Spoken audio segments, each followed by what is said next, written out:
Oke, baik. Ini teman-teman, saya coba perlihatkan bagaimana kalau pet itu kita bikin pakai sintak.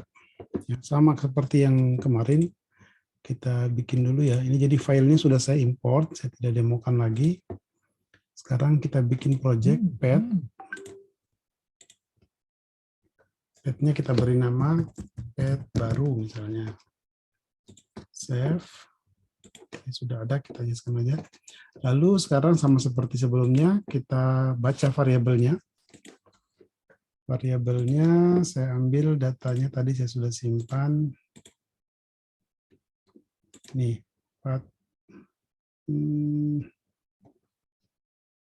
Amos. Oke, kalau di sini variabelnya sudah muncul, artinya sudah terbaca. Karena ini mau bikin pet, sekali lagi tidak ada laten variabel. Jadi oke, latennya sudah masuk. Lalu ini bidangnya sudah tersedia. Sekarang kita pakai sintak. Misalnya kita mau hubungkan E itu sama dengan A,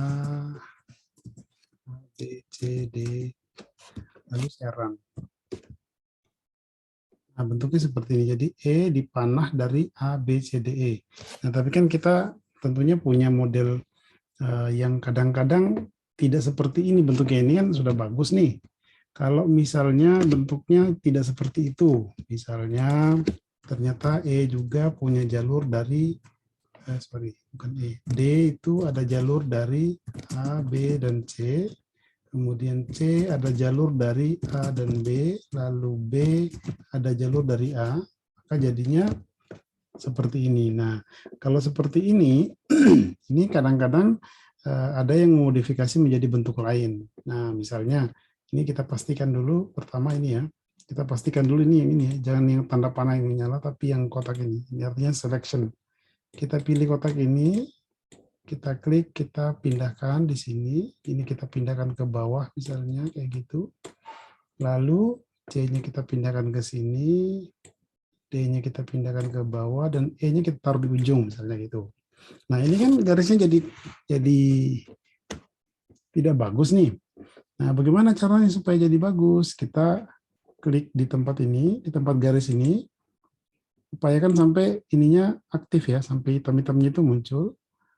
Lalu setelah aktif, kita klik kanan, kemudian kita klik yang make the line straight. Jadi garisnya biar jadi lurus kayak gitu teman-teman. Lalu ini juga, ini belum bisa sampai kena, lalu kita klik kanan, make the line straight. Lalu ini kita klik kanan, belum bisa, belum kena. Klik kanan, make the line straight. Nah ini sudah, tapi masih ada yang garisnya itu kok kayaknya masih belum bagus posisinya. Kita klik lagi, kita ambil yang ujung itu sampai muncul tanda itu loh. Tanda panah yang dua arah itu, kita bisa geser-geser kayak gini. Nah, kita geser ke sini misalnya ya. Nah, kita geser ke situ. Lalu yang ini kelihatannya terlalu ke atas. Kita pindahkan ke supaya dia posisinya tidak saling tumpuk. Nah, kayak gitu. Lalu ini misalnya, ini ya, supaya tidak tumpuan sama atas kayak gitu. Nah, ini sudah cukup saya rasa teman-teman. Ini kalau mau diluruskan juga bisa kayak gini. Sampai garisnya muncul yang tanda panah itu, arahkan gitu, sudah. Lalu setelah jadi seperti ini, jangan lupa langsung di save. Di save as GIF file. Atau langsung di screenshot, kalau mau di screenshot ini tentu harus segera disimpan. Kenapa? Karena yang kita butuhkan ketika nanti ini diedit lagi atau ketika ini kita ganti menjadi yang lain, standardized, ini akan kembali lagi. Nah, seperti itu. Jadi teman-teman begitu sudah selesai di strike line-nya tadi, langsung segera di copy. Supaya tidak terjadi masalah ketika disimpan berikutnya. Oke. Saya kira itu